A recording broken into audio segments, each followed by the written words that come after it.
Hi viewers, welcome to dial sports. So IPL 18 season లో sun rise Hyderabad hot favourite గా defending runner up గా దిగి ఇప్పుడు మరి వరుస వైఫల్యాలతో ప్లే ఆఫ్ అవకాశాలకు దాదాపుగా చేజారుతుందని చెప్పేసి చాలా మందికి అర్థమైపోయింది. ఏదో అద్భుతం జరిగింది తప్ప, ఇట్స్ మిరాకిల్ హ్యాపెన్ అయితే తప్ప sun rise Hyderabad play off వెళ్ళే అవకాశం లేదు. కానీ చెన్నై సూపర్ కింగ్స్ తో ఒక కీలక మ్యాచ్ అయితే ఆడబోతుంది చపాక్ స్టేడియం వేదికగా శుక్రవారం. సో ఈ మ్యాచ్ లో ఇరు జట్లది ఒకటే పరిస్థితి. సో వీళ్ళు 9th ప్లేస్ లో ఉన్నారు, వాళ్ళు 10th లో ఉన్నారు.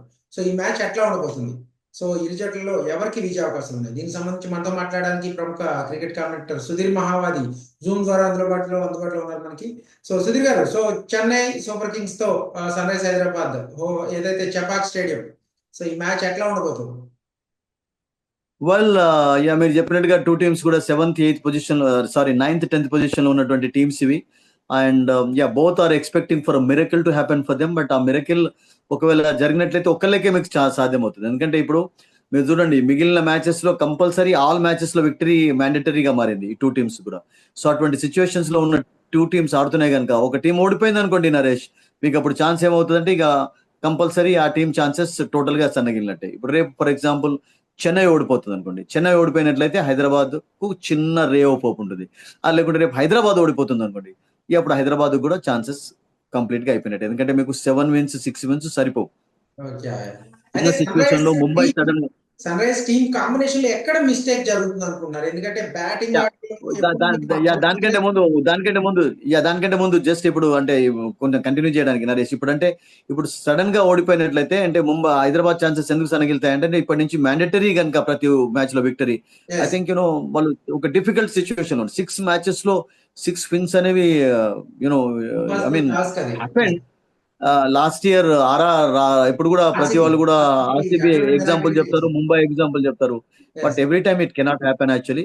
అండ్ టీం ఓడిపోయిందంటే రేపటి తోటి కంప్లీట్ గా ఇక వాళ్ళ ఛాన్సెస్ తగ్గిపోయినట్టే. ఓకే. అండ్ సో ఇప్పుడు ఫర్ ఎగ్జాంపుల్ ఈ రోజు మనం ప్లే చేసినట్లయితే ఇంటర్వ్యూ, ఎందుకంటే ఆర్ఆర్ మ్యాచ్ కూడా జరుగుతుంది కదా, ఆర్ఆర్ వర్సెస్ ఆర్సీబీ. అందులో కూడా ఆర్ఆర్ ఓడిపోయిందంటే ఇక వాళ్ళ ఛాన్సెస్ కూడా కంప్లీట్ అంటే 3 teams కి ఛాన్సెస్ పూర్తిగా లేనట్టుగా మిగతా 7 teams లో కాంపిటీషన్ కొనసాగుతుంది. మీరు అడిగారు నరేష్, ఎక్కడ అనేది మనం ప్రతిసారి కూడా చర్చిస్తూనే ఉన్నాం. మేబీ అవి సెలెక్టర్స్ మేనేజ్మెంట్ చెవులకు వెళ్తున్నాయా లేదా అనేది కూడా మనం గమనించాం. ఎందుకంటే ప్రతిసారి కూడా మనం అంటున్నాం కదా నరేష్, కాంబినేషన్స్ ఎక్కడ కూడా వర్కౌట్ కాలేదు. చూడండి, ఇప్పుడు నితీష్ కుమార్ రెడ్డి యొక్క రోల్ మనం ప్రతిసారి చర్చించాం. సెకండ్ డౌన్ వచ్చినప్పుడు ఎటువంటి రోల్ ఉంటుంది? సెకండ్ డౌన్ వచ్చిన బ్యాటర్ పైన పేషెన్స్ గా ఆడాలి. ఎందుకంటే మీకు టాప్ ఆర్డర్ లో వికెట్లు కోల్పోయినప్పుడు బిల్డ్ చేయాలి, అక్కడ పార్ట్నర్షిప్స్ బిల్డ్ చేయాలి నరేష్ అసలు. సో అతడు నిన్న చేయాలి.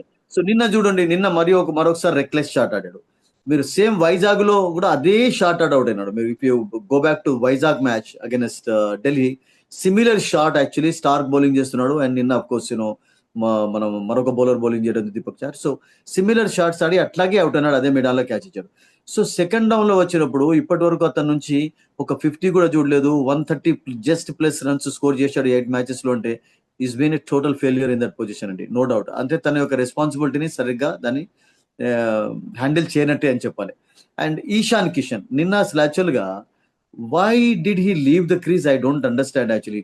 అఫ్ కోర్స్ కొంతమంది కమెంటేటర్స్ ఏమన్నారంటే ultra edge the technical fault ఉండి అది తెలియదు. బట్ క్లియర్ గా అసలు యాక్చువల్ గా 10 సార్లు చూపిన తర్వాత కూడా ఎక్కడ ఎడ్జ్ లేనట్టే కనబడింది. మేబీ అది ఎక్కడన్నా తగిలి వెళ్ళిపోయిందా లైట్ గా. సో అతడు అంపైర్ డెసిషన్ కు ఎదురు చూడకుండా, అంపైర్ కూడా హెజిటేట్ అవుతున్నాడు, అసలు ఇద్దామా లేదా అన్నటువంటి హెజిటేషన్ చూసాం అంపైర్ నుంచి. బౌలర్ కూడా మీకు స్ట్రాంగ్ గా అపీల్ చేయడం లేదు, bowler just turn back towards the umpire actually. So అటువంటి సిచ్యువేషన్ లో ఇషాన్ కిషన్ వెళ్ళిపోవడం, తర్వాత సడన్ గా 9 for 3 కావడం, అన్ని కూడా తెచ్చి పెట్టుకుంటున్నారు. ఎక్కడ కూడా మనం అన్నాం కదా, 3 left-handers మీకు టాప్ ఆర్డర్లు ఎందుకండి? ఎప్పుడైతే మీకు వర్కౌట్ అవుతున్నది equation, why don't you bring అదే క్లాసన్ ను ఆడించారు పంజాబ్ అగెనెస్ట్ చేజింగ్ లో. అతడు అద్భుతంగా ఆడాడు, చివరి వరకు నాట్అవుట్ గా నిలిచాడు. అప్పుడు ఈశాన్ కిషన్ ను సెకండ్ డౌన్ తీసుకొచ్చారు. మీకు అట్లా వీక్నెస్ ఉన్నప్పుడు why don't you change actually? మీకు అభినవ్ మనోహర్ ను ఎలా అయినా ఆడించాల్సి వచ్చింది నిన్న, ఎందుకంటే బ్యాటింగ్ కొలాప్స్ తోటి. లేకుంటే మేబీ బ్యాటర్స్ అందరు రాణించున్నట్లయితే నిన్న బౌలర్ గా షమి కూడా ఉండేవాడు కావచ్చు. షమికి అందుకనే షమిన్ ఇంపాక్ట్ ప్లేయర్ గా ఆడిద్దాం అనుకున్నారు, బట్ అది వర్కౌట్ కాలేదు. బికాస్ అభినవ్ ఆడే సమయానికి అతనికి ఛాన్స్ లేకుండా. అనికేత్ వర్మ కూడా అనవసరంగా ఒక మ్యాచ్ లోనే తన యొక్క టాలెంట్ చూపించాడు కానీ but is not been consistent actually. They had lot of problems. So మీకు అలా ఉన్నప్పుడు కమిందో మెండిస్ ఆడించుండి ఈశాన్ ముల్లింగా డ్రాప్ చేయండి, ఒక లోకల్ బౌలర్ని తీసుకోండి. What happens? రాహుల్ చౌహార్ని ఇంక్లూడ్ చేయండి. రాహుల్ చౌహార్కి అసలు యాక్చువల్గా ఛాన్సే ఇస్తలేరు. జీషాన్ పూర్తి కంప్లీట్ గా లాస్ట్ కపుల్ ఆఫ్ మ్యాచెస్ లో రిథమ్ మూమెంటం కోల్పోయి ఉన్నాడు. So there are so many actually factors for Hyderabad deficit. అంటే కాంబినేషన్ వర్కౌట్ కాకపోవడం, బ్యాటింగ్ కొలాప్సెస్, యాక్చువల్లీ పార్ట్నర్షిప్స్ లేవు, తర్వాత ఫీల్డింగ్ లో కూడా రియల్ గా చెప్పాలంటే కొన్ని సిచ్యువేషన్స్ లో కొంచెం పూర్ ఫీల్డింగ్ కనబడుతున్నారు అసలు. తీసుకునే క్యాచెస్ తీసుకోకపోవడం.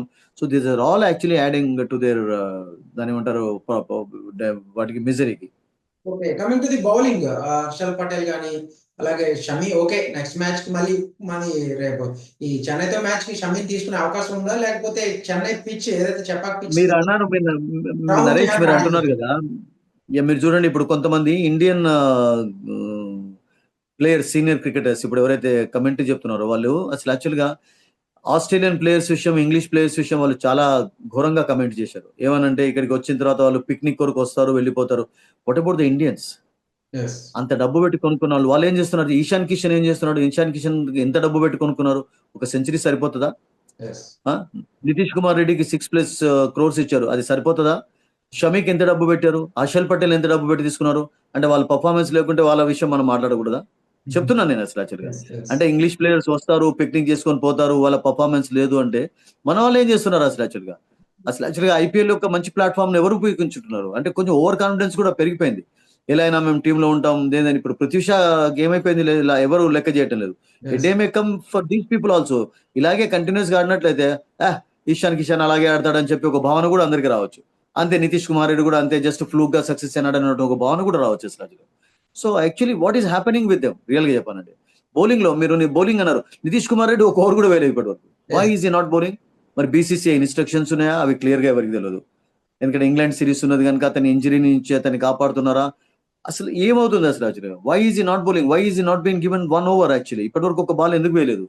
సో మీరు అన్నట్టుగా షమీ అంత సక్సెస్ లేదు, పటేల్ సక్సెస్ లేదు, ఈవెన్ కమిన్స్ కూడా అంత పెద్ద ఎఫెక్టివ్ గా కనబడలేదు. నిన్న కమిన్స్ ను రోహిత్ ఆడినటువంటి షాట్స్, ఆ టార్గెట్ మీరు డిఫెండ్ చేసుకుంటున్నప్పుడు అటాకింగ్ ఫీల్డ్ పెట్టి వికెట్ తీసే ప్రయత్నం చేస్తారు, కానీ మీరు లూజ్ డెలివరీస్ వచ్చి రన్స్ ఇచ్చిన తర్వాత how can you get wickets? Actually ఒక ప్లాన్, ఒక స్ట్రాటజీనే లేదు. చిన్న టోటల్స్ డిఫెండ్ చేసేటప్పుడు మీకు ఫీల్డింగ్ దగ్గర పెట్టి మీరు అటాకింగ్ ఫీల్డ్ పెట్టాలి. మీరు చూడండి నిన్న అంతా ఖాళీ ఉంది అసలు. Mid wicket, short mid wicket దగ్గర మొత్తం సింగిల్స్, టూస్ తీసుకునేందుకు ఛాన్స్ ఇచ్చారు వాళ్ళకు. So I mean captaincy was also not up to the mark in yesterday's match particularly. And batters failure ఒకటి, తర్వాత కెప్టెన్సీ కూడా ఇంప్రెసివ్ గా లేకపోవడం, మీరు అన్నట్టుగా పేస్ బౌలర్స్ రాణించకపోవడం. There have been so many factors for Hyderabad. I think ఒకటి changes కంటే మీరు ఉన్న టీమ్ తో ఇప్పుడు చేంజెస్ ప్రాబ్లం ఏమవుతుందంటే యంగ్స్టర్స్ చాలా మంది ఉన్నారు, వాళ్ళని ట్రై చేయలేదు. ఇప్పుడు మనం ఉన్న రాహుల్ చహర్ ను ట్రై చేయాలండి, ఎందుకంటే చెన్నైలో మీకు మేబీ ఇప్పుడు సెకండ్ ఫేజ్ కనుక there maybe some help for the spinners అండి ఉంటుంది డెఫినెట్లీ. సో రాహుల్ చహర్ ను ఆడించండి, జీషాన్ ను పక్కకు పెట్టండి. జీషాన్ అంత పెద్ద ఇంప్రెసివ్ గా లేడు, ఎందుకంటే జంపా పోయిన తర్వాతనైతే ఒక మెయిన్ స్పిన్నర్స్ కోల్పోయినారు రియల్ గా చెప్పానంటే. అండ్ ఉన్నట్కర్ ఆడిస్తున్నారు పర్వాలేదు, బట్ ఉన్నట్కర్ కూడా అంత ఇంప్రెసివ్ గా ఏజింగ్ బౌలర్ కదా, అంత పెద్ద ఇప్పుడు యంగ్స్టర్ కాదు. సో అట్లా జెన్యూన్ పేస్ కూడా వేయటం లేదు. ఈవెన్ షమీలో మూమెంటం రిథమ్ కూడా లేదు అసలు యాక్చువల్గా. సో టుమారోస్ మ్యాచ్ లో నేను ఏమనుకుంటానంటే, చేంజెస్ ఉన్నా లేకున్నా కానీ ఆ కాంబినేషన్స్ వర్కౌట్ కావడానికి లెఫ్ట్ రైట్ కాంబినేషన్ అనేది కొంచెం వాళ్ళు ఆలోచించాలి. టాప్ ఆర్డర్లో నేను అనుకుంటాను ఇంతమంది లెఫ్ట్ హ్యాండర్స్ అవసరం లేదండి. There have to be some changes. And అప్పుడే కొంచెం టీంలో కొంచెం, ఎందుకంటే ఇప్పుడు నెక్స్ట్ ఇది లాస్ట్ స్టేజ్ వాళ్ళకి. 6 మ్యాచ్లలో 6 మ్యాచ్లు గెలవాలి. 5 కూడా సరిపోవు ఇప్పుడు ఉన్న సిచ్యువేషన్ లో, బికాస్ సరిపోవు. ఇప్పుడున్న క్యాలిక్యులేషన్ చూసినట్లయితే ముంబై టాప్ లోకి ఎప్పుడైతే పోయినారో ఐ థింక్ ఇక 5 wins కూడా సరిపోవు. నిన్నటి వరకు 5 wins ఓకే అనుకున్నా కానీ ఇప్పుడు 6 గెలవాల్సినటువంటి పరిస్థితి ఏర్పడింది కనుక I think it's going to be a very difficult task ahead of them.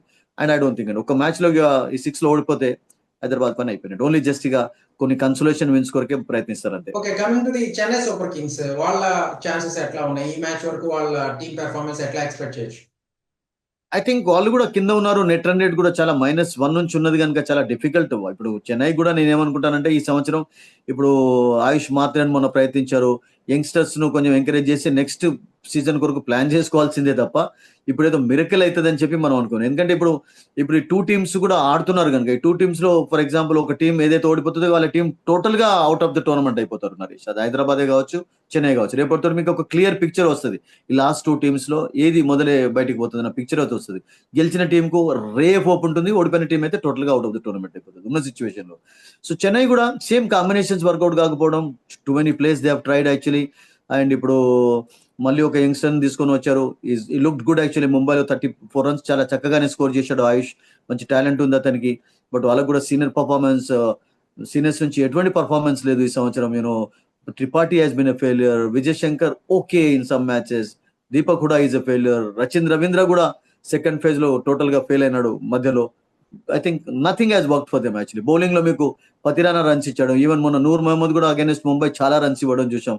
అంత సక్సెస్ సాధించినటువంటి బౌలర్ అంతకంటే ముందు. So nothing is working. Ashwin is a failure for them actually. Ashwin కూడా ఆడించలేదు లాస్ట్ మ్యాచ్ లో because of this actually. Jadeja scored runs but is a failure actually. So they are having so many problems అండి. Okay, and final Dhoni ఈ match what can you do? Okay, final ఈ match మీద మీ prediction. Prediction చాలా tough. I think Chennai is having a better chance tomorrow. Okay, thank you very much Sudheer garu. So Thank you. ఇరు జట్లది ఒకటే situation. So neck to neck ఒక మంచి tough contest అయితే జరగబోతుందని చెప్పేసి సుధీర్ మహారాజ్ చెప్తారు. కాకపోతే హోమ్ అడ్వాంటేజ్ తో చెన్నైకి మ్యాచ్ గెలిచే అవకాశం ఉందని చెప్తున్నారు. Keep watching Dall sports.